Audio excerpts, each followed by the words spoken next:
मुंबई सपनों के इस शहर में बस के अब कुछ बरस हो गए हैं, पर यहाँ सपनों को साकार करने में इतना वक्त निकल जाता है कि यहाँ सैलानी बन के घूमने का मौका ही नहीं मिलता।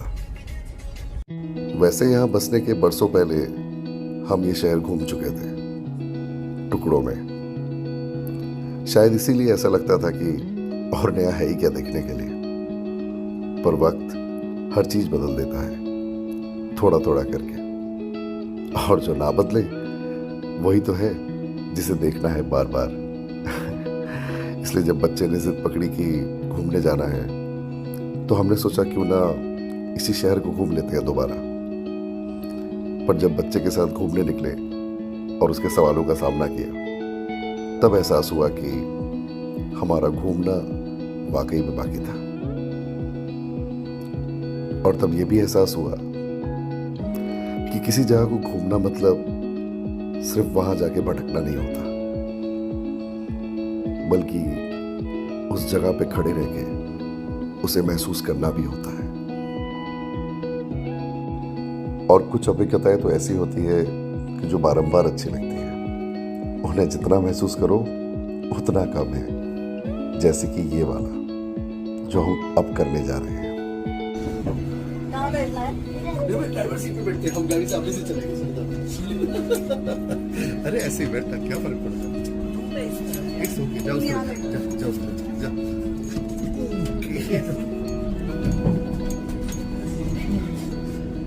ये भी कुछ बोलना चाहते हो? हम कहाँ पर हैं अभी? डबल डेकर बस में है। ओह माय गॉड, हाथी पे बैठे ऐसे लग रहा है यार। जब हम तब ये डबल डेकर बसेस थी। हाँ,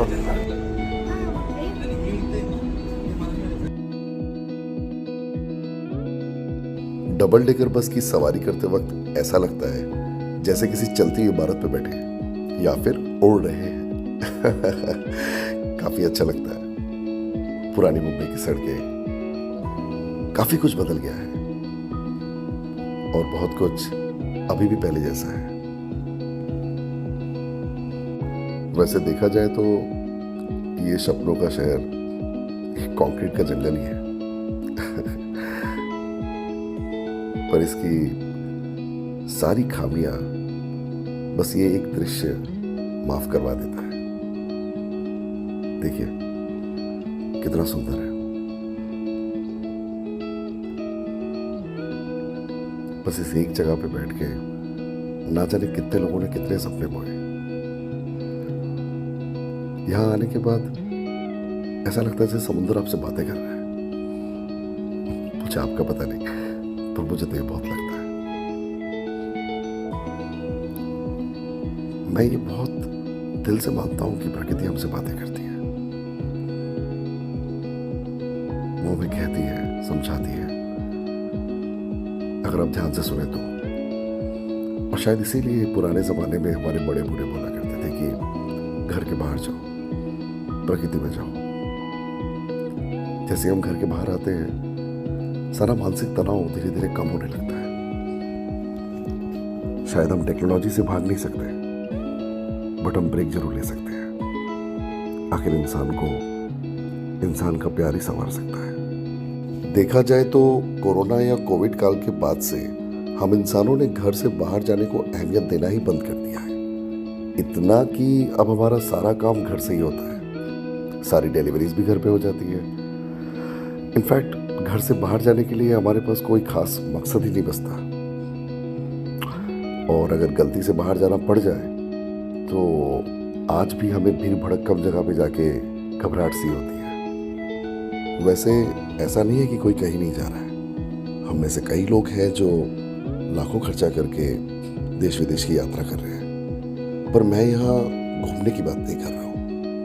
मैं बात कर रहा हूँ जुड़ाव की, अपने आसपास के साथ, संकुचित ना होने की, विस्तृत होने की। इस बारे में श्री रविंद्रनाथ टैगोर जी ने अपने काव्य शैली के माध्यम से एक बहुत ही बढ़िया बात कही थी, जो कविता की पंक्तियों में कुछ इस प्रकार है। বহুদিন ধরে বহু ক্রোশ দূরে, বহু ব্যয় করে বহু দেশ ঘুরে, দেখিতে গিয়েছি পর্বতমালা, দেখিতে গিয়েছি সিন্ধু, দেখা হয় নাই চক্ষু মেলিয়া, ঘর হতে শুধু দুই পা ফেলিয়া, একটি ধানের শীষের উপরে একটি शिशिर बिंदु। अर्थात मैं कई दिनों तक कई रुपए खर्च करके कई देशों का दौरा किया। मैं पहाड़ देखने गया, मैं सिंधु अर्थात समुद्र देखने गया, पर आंख से 2 कदम की दूरी पर चावल के पौधे के ऊपर पड़े हुए ओस की बूंद की सुंदरता मुझे नहीं दिखी। महान कवि की पंक्तियों को बोलते वक्त अगर मुझसे कोई भूल चूक हुई हो तो क्षमा कीजिएगा, पर संदर्भ को जरूर समझिएगा। जुड़ाव बनाने के लिए आपको बहुत दूर जाने की जरूरत नहीं है, पर अपने शहर, अपने मोहल्ले, अपने आस पड़ोस, कम से कम अपने घर की चौखट से बाहर जरूर जाइए। We human beings are social animals. हम इंसान सामाजिक प्राणी हैं। हमारा दूसरे इंसानों के साथ जुड़ना आवश्यक है।